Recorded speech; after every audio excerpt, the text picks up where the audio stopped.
Hello বন্ধুরা, আজ আমার ভাই আমার ঘরে ঘুমাতে এসেছিলেন, কিন্তু তার উপস্থিতির কারণে আমি সেই সব কাজ করতে পারছিলাম না যা আমি সাধারণত রাতের অন্ধকারে করে থাকে।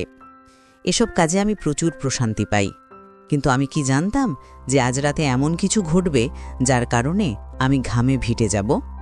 তিনি মাত্র 2টি আঙুল দিয়ে আমাকে পাগল করে দিয়েছিলেন, আর এখন আমি সেই সব কথাই আপনাদের বলতে যাচ্ছি।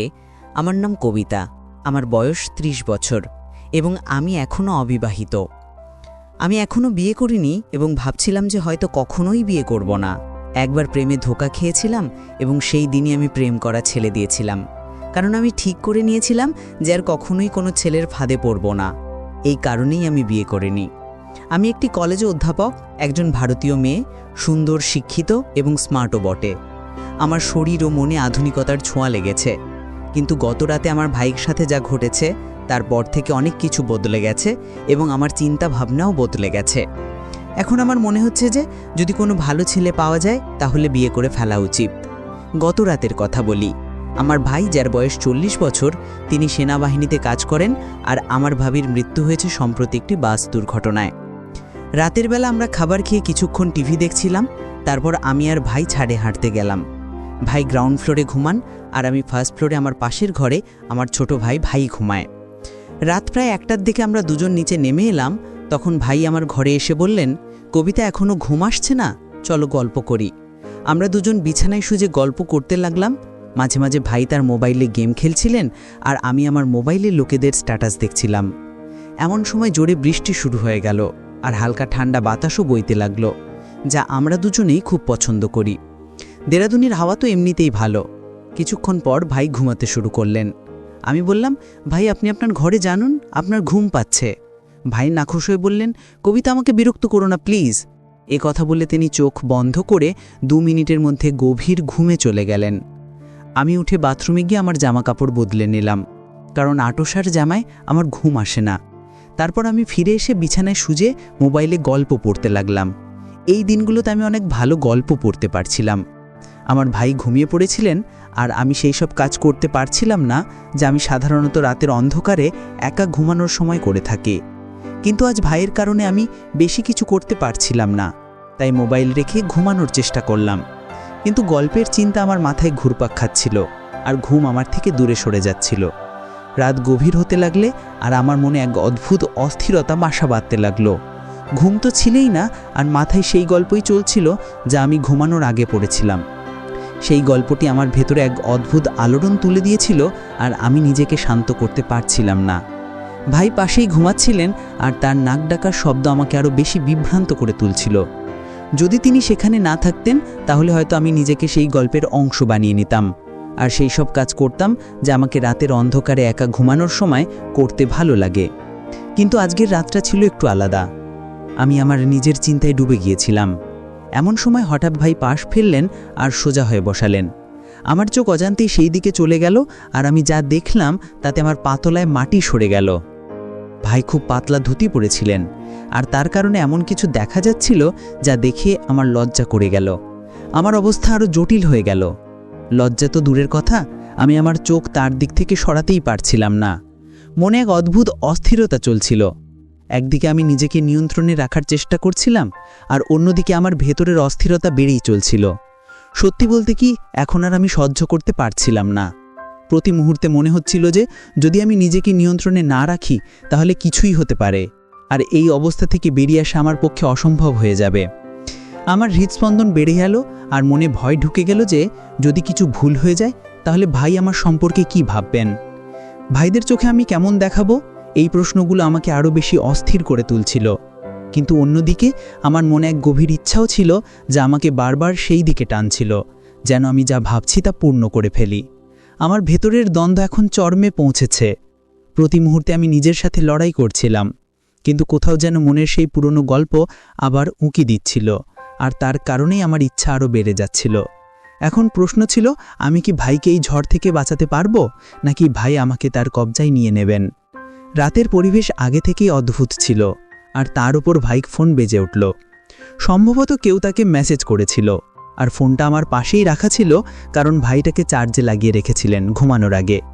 ভাই গভীর ঘুমেছিলেন, কিন্তু ফোন একের পর এক মেসেজ আসছিল আর তার আওয়াজ আমার অস্থিরতা আরও বাড়িয়ে দিল। আমি ভাবলাম ফোনটা সাইলেন্ট করে দিই যাতে আওয়াজ বন্ধ হয়, কিন্তু সাথে সাথে আমার মনে প্রশ্ন জাগল, এত রাতে ভাইকে কে মেসেজ করছে?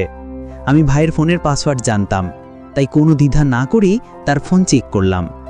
স্ক্রিনে তাকাতেই দেখলাম ভাইয়ের গার্লফ্রেন্ড তাকে একের পর এক মেসেজ পাঠাচ্ছে। এক অদ্ভুত কৌতূহল আমাকে ঘিরে ফেলল, আর আমি ভাবতে লাগলাম শেষ পর্যন্ত সেই ভিডিওটা কি নিয়ে। আমি ভাবলাম একবার দেখিনি ভিডিওতে কি আছে। ভিডিও চালু করতেই আমার চোখ যেন থমকে গেল। আমি যা দেখছিলাম তা বুঝতেই পারছিলাম না, ভিডিওতে যা দেখানো হচ্ছিল তা আমি কখনোই ভাবতে পারিনি। একটি ভিডিও শেষ হতেই আমার মধ্যে পরের ভিডিও দেখার তীব্র ইচ্ছা জেগে উঠল। আমি পরের ভিডিওতে ক্লিক করলাম আর মুহূর্তের মধ্যে সব ভিডিও দেখে ফেললাম। প্রতিটি ভিডিও আমার অবস্থাকে আরও খারাপ করে দিল। আমি বুঝতে পারছিলাম না আমি কেন এসব দেখছি, এটা আমার এত ভালো লাগছে কেন। তবু আমি থামতে পারছিলাম না। আমার হাত কাঁপছিল, হৃদস্পন্দন তীব্র হচ্ছিল, কিন্তু চোখ স্ক্রিন থেকে সরাতে পারছিলাম না। সময় যত গড়াচ্ছিল আমার অস্থিরতা তত বাড়ছিল। আমি নিজের সাথে যুদ্ধ করছিলাম। আমি কি করছি এই প্রশ্ন বারবার আমার মাথায় ঘুরপাক খাচ্ছিল, কিন্তু আমি নিজেকে নিয়ন্ত্রণ করতে পারছিলাম না। সেই ভিডিওগুলো আমার ভেতরের ঝলকে আরও বাড়িয়ে দিচ্ছিল। এখন আমার মধ্যে এক অদ্ভুত সাহস এসে গিয়েছিল, বা বলা যায় আমি আমার ইচ্ছার কাছে অসহায় হয়ে পড়েছিলাম। আমি সিদ্ধান্ত নিয়েছিলাম যা হবে দেখাই যাক। এখন আমি ঠিক সেই কাজটাই করতে যাচ্ছিলাম যা আমি দীর্ঘদিন ধরে থামানোর চেষ্টা করছিলাম। আমার হাত কাঁপছিল, হৃদস্পন্দন তীব্র হয়ে উঠছিল। আমি ধীরে ধীরে ভাইয়ের কাছে গেলাম আর তার পাশে শুয়ে পড়লাম। কিছু এমন হলো যেন কিছুই হয়নি। মনে হুলস্থুল পড়ে গিয়েছিল, কিন্তু আমি নিজেকে সামলে রেখেছিলাম। কিছুক্ষণ আমি ঘুমের ভান করলাম, যাতে যদি হঠাৎ সে জেগে ওঠে তাহলে মনে করে আমি গভীর ঘুমে আছি। হৃদস্পন্দন তীব্র হচ্ছিল, কিন্তু আমার চেহারায় শান্তির ছাপ ছিল। তারপর আমি ধীরে ধীরে আমার পা ভাইয়ের উপর রাখলাম, যেন ঘুমের মধ্যে অজান্তেই। কিছুক্ষণ থেমে গেলাম আর ভাই নড়াচড়ার অপেক্ষায় ছিলেন, কিন্তু কোনো নড়াচড়া হলো না। সে তখনও গভীর ঘুমে ছিল। আমার পায়ের নিচে তার উষ্ণতা অনুভব করছিলাম। আর তার শরীর শান্ত ছিল, কিন্তু তার মনে আরেক গল্প চলছিল। আমার পায়ের নিচে তার আকান স্পষ্ট অনুভব করছিলাম, আর তার কড়া আওয়াজ আমার ভেতরের সব জটিলতাকে আরও বাড়িয়ে দিয়েছিল। আমার হৃদস্পন্দন তীব্র হচ্ছিল, আর সেই ভয় যা আমাকে সবসময় আটকে রেখেছিল এখন স্পষ্ট হয়ে উঠছিল। এখন আমি নিজেকে নিয়ন্ত্রণ করতে পারছিলাম না। সময় যত গড়াচ্ছিল আমার ইচ্ছা তত শক্তিশালী হয়ে উঠছিল। আমি জানতাম যদি এখন নিজেকে নিয়ন্ত্রণ না করি তাহলে এমন কিছু ঘটবে যা থেকে ফিরে আসা সম্ভব হবে না। কিন্তু কিছুক্ষণের মধ্যেই আমার মন যেন যুদ্ধ করছিল, আর আমি ধীরে ধীরে আমার হৃদয়ের কাছে হেরে যাচ্ছিলাম। আমি আবার আমার পা হালকা করে সরিয়ে নিলাম, এটা বোঝার জন্য যে তার ঘুম কত গভীর, কিন্তু কোনো নড়াচড়া হলো না। এখন আমার মন ঠান্ডা হচ্ছিল, আর শুধু একটা কথাই মনে ঘুরছিল, রাত আর নিস্তব্ধতা আমার ভেতরে এক ঝড় তুলে দিয়েছে। প্রতি মুহূর্তে আমার সাহস বাড়ছিল। আমি যে পদক্ষেপ নিয়েছিলাম তা এখন থেকে পিছিয়ে আসা সম্ভব ছিল না, কিন্তু তখন আমি জানতাম না যে সে ঘুমোয়নি।